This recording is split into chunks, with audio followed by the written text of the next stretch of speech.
नमस्कार, स्वागत है आपका चुनाव आज तक पर। मैं हूं आपके साथ प्रियंका दुबे। लोकसभा चुनाव के लिए प्रचार अभियान चरम पर है। ऐसे में परिवारवाद का मुद्दा जमकर गूंज रहा है। एक तरफ बिहार के सीएम नीतीश कुमार लालू यादव पर परिवारवाद का आरोप लगा रहे हैं, तो वहीं पीएम मोदी भी परिवारवाद का आरोप लगाकर आरजेडी पर निशाना साध रहे हैं। हालांकि बीजेपी के इन आरोपों का आरजेडी के सुधाकर सिंह ने जवाब दिया है और बीजेपी एनडीए के नेताओं की एक लिस्ट भी सामने रखी है। सुनिए सुधाकर सिंह ने क्या कुछ कहा। राष्ट्रीय जनता दल और इंडिया गठबंधन सबसे ज़्यादा जो अवसर दिया है वो परिवार के बाहर के लोगों को दिया है। मैं एक लिस्ट आपको दिखा रहा हूँ, एनडीए का ये लिस्ट है। इसमें 6 भारतीय जनता पार्टी के लोग जिनके पिता सांसद रह चुके हैं और 4 एलजेपी के लोग रामविलास पासवान जी के बेटे चिराग पासवान, उनके दामाद अरुण भारती और दिनेश सिंह की पत्नी बीना सिंह, और ये चौथा इनका संभवी चौधरी जो अशोक चौधरी। तो 5 में से 4 लड़ रहे हैं परिवार के आधार पे। ये 13 लोग एनडीए के 13 लोग चुनाव लड़ रहे हैं, जिसमें प्रमुख रूप से संजय जायसवाल के पिताजी मदन जायसवाल सांसद थे, अशोक यादव के पिताजी हुकुमदेव नारायण सांसद थे, सीपी ठाकुर के बेटे विवेक ठाकुर सांसद का चुनाव लड़ रहे हैं, रविशंकर प्रसाद जिनके पिताजी ठाकुर प्रसाद बिहार भाजपा के अध्यक्ष थे। तो ये तमाम शिवेश राम जो हमारे सासाराम से एमपी का चुनाव लड़ रहे, इनके पिता मुनीलाल राम सांसद थे वहाँ से।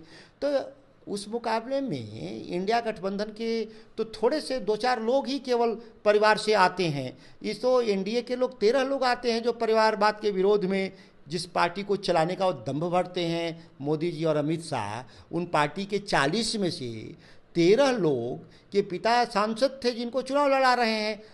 इतना ही नहीं, बक्सर सीट पर अश्विनी चौबे का टिकट कटने से लेकर अपने चुनावी अभियान तक पर सुधाकर सिंह ने खुलकर जवाब दिया।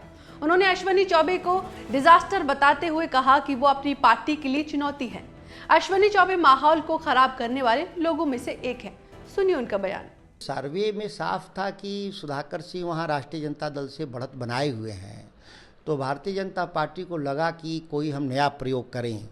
पुराने कैंडिडेट के खिलाफ एंटी इनकम्बेंसी था। अश्विनी चौबे लगातार वहाँ अनुपस्थित थे और विकास के मामले में कोई रुचि नहीं था। उनके कोई ऐसी योजनाएं नहीं थी जो कहा जाए कि ये बहुत ही, जबकि वो केंद्र में लगातार 10 साल लगातार केंद्र में मंत्री भी रहे। स्वास्थ्य मंत्री होते हुए भी वहाँ एक योजना आई थी हॉस्पिटल बनाने का, जिसको भागलपुर शिफ्ट करा दिए थे। तो उनकी चिंता भागलपुर को थी, लेकर के बक्सर को लेकर नहीं था। और बाकी लोगों से शायद राय लिया होगा लोग कि कोई लड़े मेरे खिलाफ स्थानीय स्तर पे, तो सब लोगों ने मना कर दिया, जिसके चलते वही नए लोगों लाए हैं लोग। मतलब साफ है, बक्सर की सियासी लड़ाई दिलचस्प हो गई है।